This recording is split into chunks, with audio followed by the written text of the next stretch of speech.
তেইশে জানুয়ারি নেতাজি সুভাষচন্দ্র বোস জন্মদিন দিবস।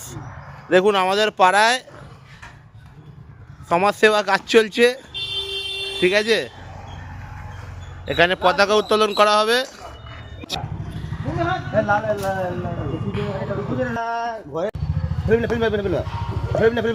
ইন্ডিয়ার এই আছে যে কোনো ঝান্ডা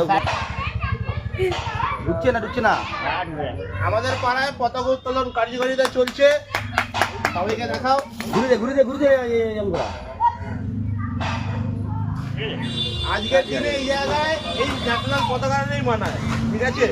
পার্টি পলিসি সারা বছর থাকবে। আমাদের নেতাজি সুভাষচন্দ্র বোসের জন্মদিন হিসাবে একদম সঠিক কাজ বলে আমি মনে করি। নমস্কার।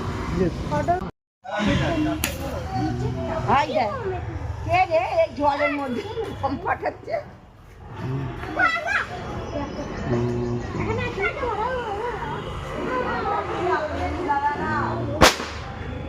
এখানে জলের ছেঁকে কাদা কাপড় পরা আছে, ভালো ছিটকে আসবে কাদা।